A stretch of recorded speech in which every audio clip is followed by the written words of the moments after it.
Hello, everyone. Welcome to another 3D Total interview. Today, we have the amazing Dom Lay with us. If you're not familiar with his work, Dom is a concept artist and illustrator working in the film and video game industry. Dom's work is very unique and focuses on using of light, color, and very, very emotional story driven illustrations. I personally have been a fan of Dom's work since his Blue November series, and I just absolutely love his work. His work has a sense of mood, atmosphere. It's beautiful. It's just amazing. I'm so excited to have this interview, Dom. Thank you so much for taking your time to chat with us today, and I'm very much looking forward to it. Yeah, thank you, Nettie, for having me on. Of course, I'm like I mentioned, so excited. Love your work. I've been following your work for like can't remember how long now, but like I remember the first time I saw one of your art pieces. It was from the hashtag Blue November, if I can remember. And gosh, I was stunned. The use of color, lights, values, composition, narrative, the mood, the atmosphere. I absolutely fell in love with it. So I'm so excited to like talk with you today. Yeah, honestly, I didn't think it would reach that many people, but I No, guess it did. it did. The series was really beautiful. I personally look forward to seeing a new piece from it every single time. I just loved it. And all of a sudden, I was a huge fan. Just all your work, all your personal projects. I've been a fan. I've been following. I just like great stuff. Appreciate it all. But enough of my rambling about like how much of a fan I am. Let's hear more about you. Can you tell us a bit about your artistic journey and how you became the artist you are today? Yeah, so where do I begin? I began my whole art career starting in 2014. I was 20 years old at the time, and it was like the first time I'd ever seen digital art. That I got my first drawing tablet like 3 years before that. And then I went online into YouTube, came across some videos how to make concept art in illustration. I've never heard of concept art before, like a lot of artists starting out. And I was like, oh, cool, you could do this as a career. So I decided to take steps to learn and learn a lot from like free online videos for years until I went to art school in 2017. I went to Laguna College of Art and Design here in Laguna Beach, California. And then I graduated in 2021. But during that time in art school, I took that time to do my personal project or like a personal art book called Journey to the East. If anyone has heard of that or seen my profile, if you scroll down, you can see the project. And yeah, I marketed it in 2020. And it was basically like the foundation for my whole portfolio from that point. Um, and I think 2021 is when I did the Blue November project, as you discussed. I finished that in about 2 years' time, I would say, but I didn't get a chance to sell it because of like the high printing costs and things like that. But I was still managed to finish it from start to finish. And now I'm on the sequel to Journey to the East Part Two. Hopefully that will come out in the next couple years or so. Uh, but yeah, that's pretty much sums up like a short portion of my art career, I guess. And yeah. No, pretty exciting. Honestly, you started your journey at a pretty young age. I mean, 20 is pretty young, right? Like everyone's always in a hurry right now, but like when you think about it, 20 is pretty. It's a pretty good age to and for you to like you said, you've worked on like already two personal projects. That you're like working on a new one right now, and like it's. I know myself. I've started multiple personal projects and I haven't gone beyond like so it's a really great like accomplishment to actually like start something and see it through the end. Even if like you said at the end of the day you were not able to publish it, it's still like just, very fulfilling to be able to finish a project, start it and finish it all today. And then a project that, reached so many people and was able to like resonate with lots of other fellow creatives and other fellow artists. I think that's a very good and great achievement if you ask me. Oh, thank you so much. Of course. Yeah, a lot of work was put into that. I just had to put some time aside when I was doing my school assignments because I think in art school I was taking like 7 classes, and that was a lot of work alongside the art book. But it was just something that I was really passionate about, and I wanted to like see it come to life in my lifetime at least, just to make a book. So I thought that'd be cool to do something like that, and I hope it inspires other people to maybe start the same. I want to know more about like your art school experience and like how that was like more about like balancing between creating the art book and where did the idea come from? Just a bit more about that. Like, Yeah, when I started art school, I didn't really have like a voice or an identity for my portfolio at the time. I was just kind of like shooting in many different directions. I didn't really know where to take the direction of my portfolio in. And I was lost for a really long time. I was trying to find like what worked, what didn't work, what sort of things I liked, what I didn't like. And it took me a lot of soul searching in art school to really settle down on like one idea and just push it to the end. Um, and I was talking to one of my teachers at the time who was teaching like a visual development class, and he looked at my portfolio and said, "You're kind of just copying like whatever else is out there," And at the time, I didn't really understand what that meant. And he said, like, just try to block out the noise of what you see online and try to cultivate your interests from like your childhood and things that you've seen like in the past and stuff. So that kind of like it gave me some ideas on like what I liked back when I was a kid. I liked a lot of adventure movies, a lot of uh, films like Tomb Raider and like Indiana Jones, that sort of thing, Assassin's Creed. And then I just put that all into one project and just try to develop it as much as I could. And so that's how I started the art book. and I can honestly relate. I relate so much. I thought I knew what I wanted to do, but like starting this program, I'm still currently in the process of like self discovery because it's like I thought this was what I wanted to do. I thought this is what I need to do to get a job, but now it's like, I feel like I need to dig deeper and kind of like find out what I truly want to do because I feel like I've kind of been like trapping myself in a mindset that's like do this to get a job, but not really like do what you want to do, and Yeah, yeah, it's hopefully it's I that get there. trap of like, oh, do I do this? Am I going to make money from what I like to do, or do I just do the thing for the job which is going to make me money? And Exactly. so it's kind of like that balancing act of like that direction of where you should go into. But I think ultimately, if you like to do what you like to do and you're good at what you do, then it'll get you opportunities for sure. I totally agree. I mean, I've seen lots of artists that like, kind of always say, just do what you want to do and the job will find you because you don't want to like try to fit yourself into a job that you end up hating like afterwards. It's best you do what you want to do because trust, if you like it, there's someone out there that kind of also likes it as well and will probably pay you to like do that for them. So, yeah, I think I think that's very helpful advice. Um, Speaking of your personal work, your work is like I mentioned earlier in the interview, so compelling. It has like a very like strong sense of storytelling, mood, atmosphere, and that's like one of the things that drew me towards your work. Like it just captures such a strong emotion. So that brings us to the topic of like narrative composition. Can you talk a bit about that? Tell us a bit like about like why you think it's important in an art piece. I know on your Instagram, I love when you post your like composition notes, value notes. I'm always like saving them. I'm like, okay, thank you so much. Like I can add this to my notes, But can you talk a bit more about that and share your opinion on that?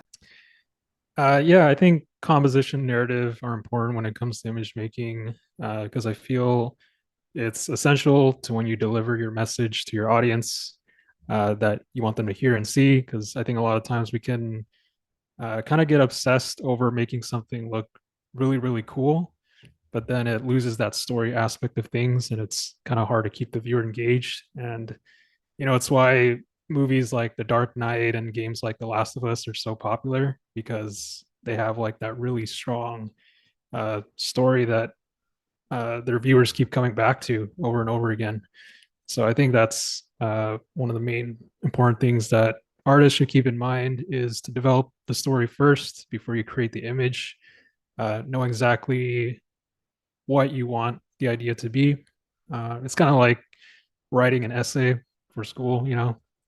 You have to come up with the idea. You have to come up with like how you want to frame the body of work or like the body of paragraphs. So it's the same thing like painting. You have that foundation of story and narrative, the composition, how you want to frame it, and that's like the skeleton for the the whole image.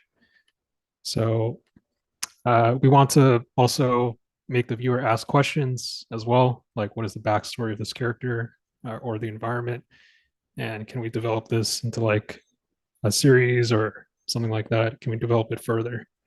Personally, I also like relate because I love story. When I'm working, sometimes I even get too interested in the story, and it's like I start like going too far about the. I mean, it's fun. I mean, it's kind of the little details that kind of like add to like personality. But sometimes I go to like the extreme. It's like maybe this isn't even like who really cares about the tiny reason why this is like this, you know? But I do think like a lot of people tend to, especially nowadays when you're like I mentioned before, like focus on trying to get a job. You get distracted at the kind of stuff you see on ArtStation, and you're just trying too hard to like make cool stuff, and then it kind of doesn't like it's not as emotional. It doesn't leave an emotional impact. I think um, I was watching a video by TB Choi, and she mentioned something along the lines of like good shape language can be like cool and nice, but good shapes and story working together is unforgettable, right? And I think people need to understand that, and I think that's really like the heart of like storytelling and art and visual storytelling. Yeah, it's hard to have like one without the other because all of it works in tandem.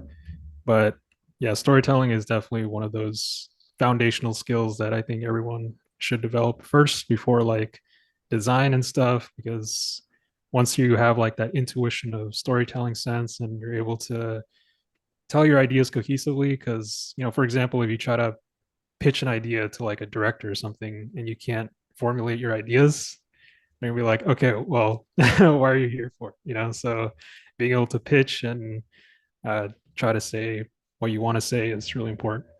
I totally agree with everything you said. I feel like story is very important. A lot of people like tend to forget story, and I think it's one of the main key elements in making an artwork like memorable and unforgettable. I definitely think so. So speaking of all that, the main point of this video is to talk a bit more and share like some information about like 3D Total's second artist master series, which focuses on composition and narrative. So can you share a bit more about your contribution to the book? Yeah, this was a pretty fun project to contribute to. I just wanted to create like a simple market scene. That was part of my personal project. I thought it was like the perfect painting to use as an example to explain composition narrative because in a market scene, there's like so many complex elements and so much going on all at once. So I thought, like what's the best way to frame this all for the elements to combine well in the singular shot. So I used a lot of references from photography and watercolor artists to sort of bring the whole idea together into one, and basically using like different fundamentals like the rule of thirds, the golden ratio, that sort of thing to uh, try to break it down as simply as I can for beginner artists to see like how these are used to make all the elements kind of, or to make the viewer go around the image when they're looking at like the rule of thirds. Like, how does this object connect to this object, and how does the story tie in with all of these different elements? So, I also talk a little bit about set dressing, like how dressing up like an environment affects the characters that are going into the scene. Also, like what the characters themselves are wearing, that sort of thing, to describe like the culture of what the place is, stuff. Yeah, it was really fun. A lot of work put into it, but I think it came out well in the end. I'm so excited for the book. I have the color and light one, so I love this book so much. And the composition one was meant to come last week, but UPS decided to, you know, it's fine. So I'm really excited to get my hands on this book because I like so many phenomenal artists worked to make this book, and so far from what I've seen, it just looks like the art bible you need for composition and narrative, and starting out my art journey, composition was definitely one of the things I struggled with. So it's gonna be very very helpful to read this book and learn from people who kind of like have like made the same mistakes that I once made, kind of found solutions and kind of like, okay, this is the steps, this is how you do it, this is kind of like the general idea. And speaking of mistakes, right? We all make mistakes. What are some of the common beginner mistakes you see in like when it comes to composition and narrative? Yeah, that's a good question. Because I've made a lot of these mistakes too in the past, and I guess the common mistake, as I've mentioned before, is not knowing the narrative of the piece beforehand. This happens with some of my students too. Oftentimes I'll ask like what the story of their painting is, and they'll have like no idea what they're painting. So they're kind of coming up with the scene out of random sometimes. And it's always good to have like that direction in mind so you can bring the piece from start to finish. Another common example I see are tangents in a composition where, you know, two different surfaces are kind of touching each other and it just looks strange in the piece. Like it should have like a little bit of space, and also like the canvas, maybe something's a little too close to the canvas up top, so there needs to be breathing room. uh Also, I'll see like brush economy as well, like using brushes. uh I, or at least I get a lot of questions asking like, how do I make my brushwork look less muddy? And it's all just about how you control the brush and painting in the surfaces that are going from left to right and that sort of thing. Another compositional error I'll see is when there's like lots of empty spaces in paintings where it's right on the focal point using the rule of thirds, and there's like literally nothing to see there. So I suggest like putting like a focal object in that spot, so that way there's like a key interest to look at, and that allows uh, or it allows the viewer to kind of guide their eye around to the subject matter. But yeah, I guess that's like the biggest things I see in that. You mentioned like almost all the mistakes I made. This is because tangents. You know what's funny? I didn't even know what tangents were, and then I think I came across an artist who was like ranting on their story. Like, one of the biggest mistakes I see beginners make a tangent. Like, what's that? And then they explained it. I was like, and then I looked at all my art, like almost every single. And then after that, like I could never unsee tangents anymore. Like it's literally one of the things I always look for. Like when I'm done, I'm like, okay, are there any tangents in this piece? And I literally look because like like you can't unsee it anymore. Like once you like kind of understand the concept of it, it's like, and it makes so much sense because sometimes you look at a piece and you're like, something's off, right? And then it's like just one little line sitting on top of the other, and it's like it just messes up the whole like flow of the piece. So yeah, definitely, I totally agree. But some people might have heard some of the mistakes you said and be like, oh, I know that. I don't need this book. But like, who do you actually recommend this book to? Just beginners? Some people are like, I don't need that. That's beginner stuff. But in your opinion, who do you think this book is for? Who do you think should get this book? Yeah, I think it's made for all age groups, but more so maybe high school and college students can benefit from this a lot, especially if like that's like the prime age when a lot of students are learning art when they're young, but also just people in general who want to learn more about composition and storytelling. uh, People like older or younger, even it doesn't really matter. Like I think composition is one of those fundamental skills, right, with like perspective and color theory and uh, value, that sort of thing. So don't neglect those. Like those are super important. uh, yeah, everyone should learn it. Yeah, I do think some people might think I don't need composition because I only want to do characters, right? I don't need this because I want to. No, that's not true. That's not. It's a fundamental just as much as like every other kind of design principle. You kind of need it. So yeah, we're almost wrapping up. Like I mentioned, I don't want to take too much of your time, but I want to ask what advice. It's a general advice. This doesn't have to do with composition. It doesn't have to do with narrative. What general advice do you have for not only beginner artists but like any artist who's trying to like they're trying to just improve and get better? What general advice would you have for them? Yeah, I would say the main thing is don't be so quick to give up when you're close to the finish line. I think that's what happens to a lot of young artists. They'll kind of get discouraged what they'll see out there on social media and stuff, and I know there's like a ton of amazing, talented, and skilled artists, but the main thing is to just focus on yourself and your own journey and developing your voice, because your voice and the stories that you tell from your own experiences will help you stand out there in the art world. Only you can tell those things to the world. And try using social media less for consumption. Go outside more to get inspiration. Or another thing I recommend is looking at photography instead of like concept art and illustration online. I mean, those are good things to reference too, but I think getting a lot from the outside world is really important. Uh, so that way you bring fresh new ideas to the table. And don't compare yourself to others. Compare yourself to yesterday. Make daily progress. Enjoy the process and trust it. And last thing I'll say is sometimes you'll reach your success very early, or you might reach it like way later than you expected. And that's okay. I know it's cliche to say this, but everyone has their own timeline if you consistently put the work in.